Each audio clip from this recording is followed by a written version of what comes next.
So I want to welcome you, Bryan Lord, to Data Nerds in the OR, live from LSI. It's the third day here.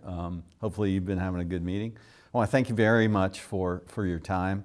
Bryan Lord is CEO at Pristine Surgical. Why don't you give a little introduction of yourself and tell us about Pristine? Well, first of all, thanks for having me.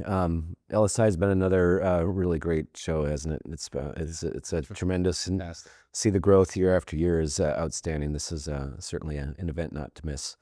So thanks for having me. Right, Pristine Surgical, we make 4K single-use digital arthroscopes. We're starting in sports medicine. On market today, we completed limited market release about 3 weeks ago. And have just initiated our full nationwide commercial launch in sports medicine, as mentioned. We also have a roadmap for moving into laparoscopy and then eventually into flexible endoscopy. So this is really a platform play across a variety of indications focusing on single-use scopes, writ large, if you will. I mentioned digital, so not only are these scopes digital in the sense that they're chip-on-a-tip image sensors in their form factor, but also the control unit that we plug our scopes into is connected to the cloud, which gives us the opportunity for the partnership that we're going to discuss. So that cloud connectivity does a couple of things for us.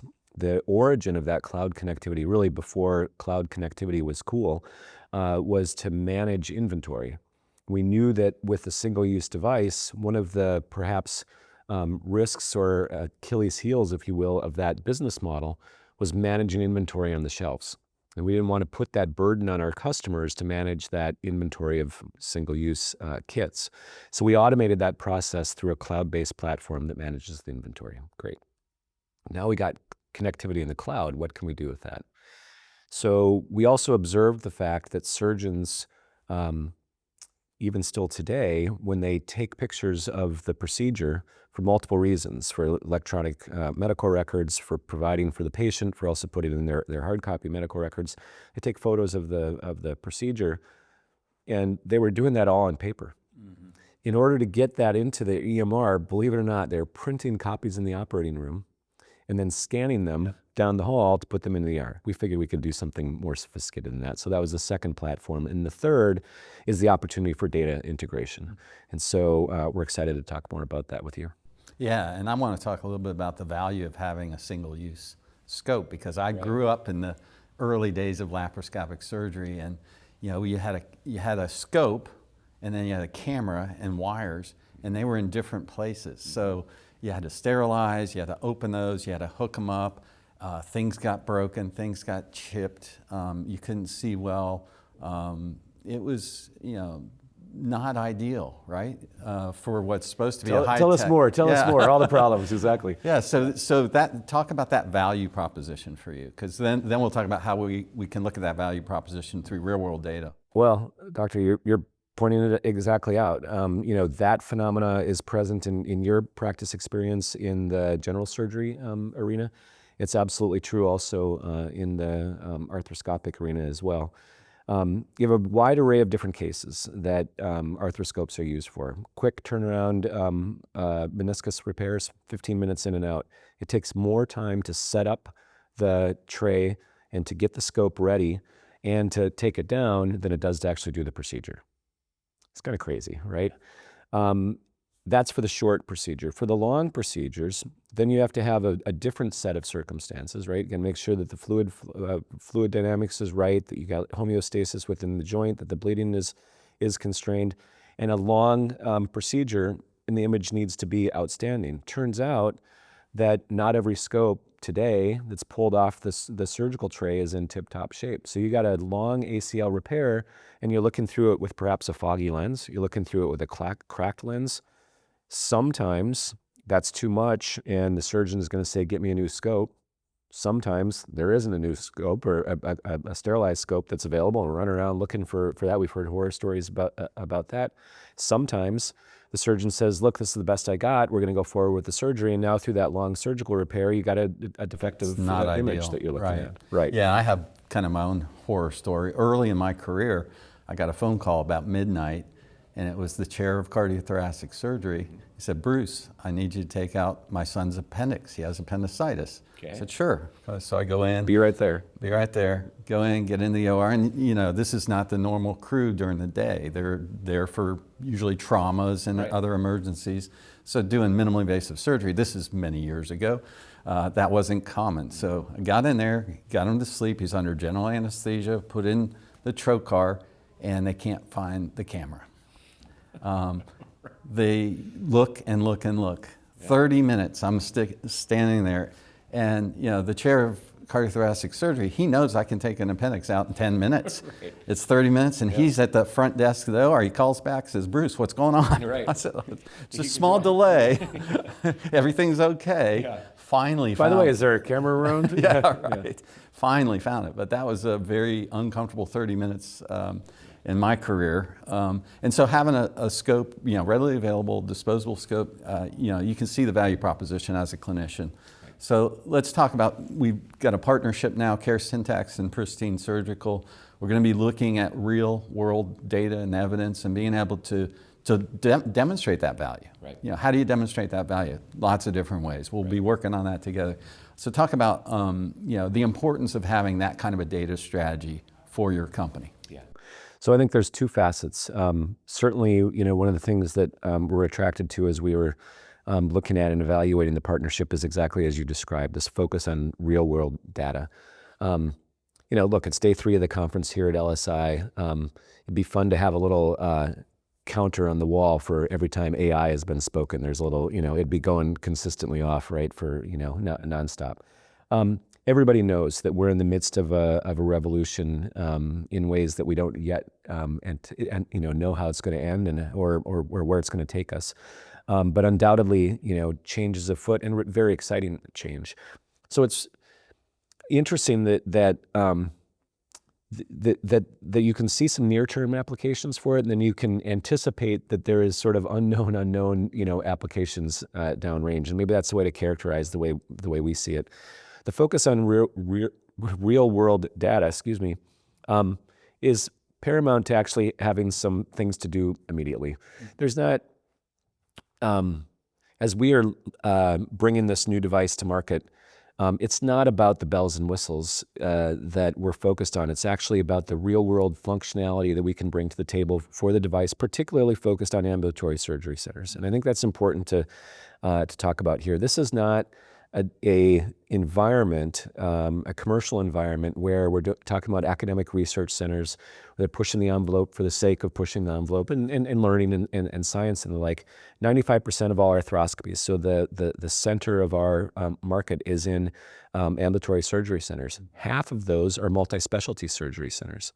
So they're doing a variety of different cases, with a variety of different equipment sets, moving patients through, and frankly, they're focused on that. That's part of the reason why they still place orders by fax machine, because it works. And when is the time when you're going to take and shut down the surgery center for a day, a week, or a month in order to move into some sort of new possible paradigm when there's patients to serve and there's processes that currently work fine? So our requirement is to step into this real world environment and bring a new scope, but to be in as unobtrusive as possible in that case. So we slot right into the existing tower. You can take a couple of components off the tower and slot ours in, or put ours side by side. Easy, non-obtrusive, 15-minute setup, and our box is now installed. And then, as you described, take those kits, new scope every time, plug in, and you're ready to go. So we shorten up time not only in the maintenance of the tower and the like, but then of course with single-use scopes, we're going to shorten up the time for the setup and the takedown. So our job is to slot in, as mentioned, in a very unobtrusive way. Our opportunity then is to be able to capture real-world data to confirm and demonstrate, and wow, who would have thought, actually quantify what that capability is. And so that's what we were, first intrigued with, was not sort of jumping into the downrange, let's do a bunch of, really interesting, neat far out proofs of concept of things that you can do sort of futuristic, but instead focus on real world applications with our target customers who are living every day in a real world environment. And then capture that data, quantify it, and share that in order to confirm our, our firm knowledge and belief of what the value proposition, but now do it in a much more quantitative and thorough way. Yeah, and we do that very collaboratively, right? So our clinical data as a service methodology is based on a continuous quality improvement methodology. So we'll be working with you, your team, our team, and the clinical team, the clinician. We'll all be working together, and we'll be measuring patient outcomes as well as the efficiency and the value of your scopes. And so it's a kind of win-win-win scenario where if we can show the clinician how the patient is doing, through data, we can show the facility how your technology is benefiting them in terms of efficiency, speed, financial, hopefully. Ideally, we have financial data with outcomes data. Then we can truly measure value and not only give you the value proposition that you need for your company, but also the value for the patient and the facility all at the same time in the same project. Right. So that's point number one, right? Real world immediate application in the procedures that are happening today and the installations of the new device today as well. Second step is, okay, now we've got a platform that's installed, it's functional, that's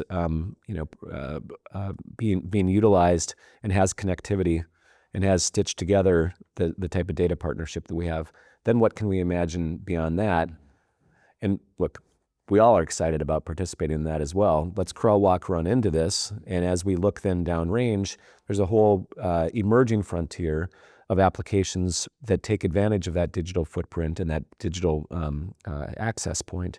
And then we can we expect many more opportunities to grow from that. So this is a neat partnership where you can see a sequence of things, an immediate opportunity, and then downrange multiple applications, which maybe we'll keep a little under wraps, but we're excited. Yeah, and not to get into anything too proprietary, but one of the things we've done with other companies is help see them through their acquisition by a larger company and continue to measure the value of that technology with their new company. We can't see the future, but obviously what we want to do is Care Syntax in partnership with Pristine is help you demonstrate the value and help you accelerate your corporate strategy and your goals. So what does, we're just getting started today, but we've talked about, like you said, this long-term partnership. What does success look like for you with this relationship and the data a year from now or 2 years from now? Well, that's a great question. Look, I think as mentioned, in this new frontier, that we're all sort of taking, I don't want to say leaps of faith, but we're sort of moving through an environment where, it's not perfectly, clear, right? And we sort of know where that goes. So it's a hard question to answer with specifics. But I can still, I think, take a swing at sort of describing that, an outstanding outcome 2 years from now is to look back and sort of confirm the thesis that we're sitting with here today, where there's a natural, unforced, applicable, and valuable entry point in this real world data and specific impact measurement on the cases at hand, and that we validated the opportunity then to expand beyond that. I think that there are. It's interesting. I was on a panel a week ago at the Mass Medic event, and somebody had described on that panel. I thought it was actually a pretty good metaphor to say that people talk about data as being the new gold, and the guy said, no, data is the new dirt. You got to sift through a whole lot of dirt in order to get to the nuggets. And I thought it was really applicable metaphor to think through.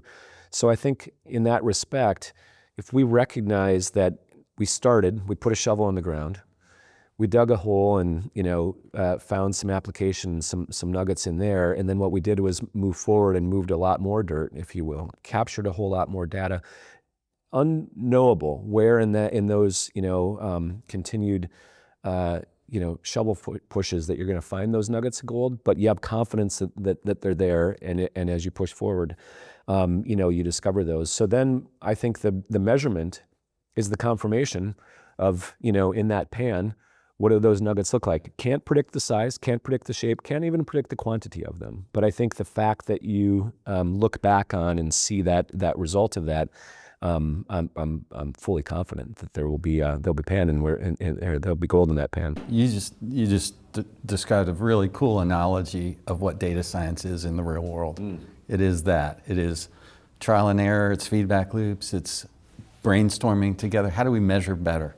How can we look at this in a different way? And when you put a clinician and a company and a data science team together, you can find those nuggets that you would never find in traditional clinical trials or the way we do data today in healthcare. So that's a very cool analogy. Thanks. And I think it's a great place to end this episode. So thank you for your time. Well, thank you. And look, maybe also we give a nod to our friends at LSI. It occurred to me, this partnership kicked off at LSI Portugal. That's right. Yeah. So here we are, at the next one on the halfway mark in the LSI calendar.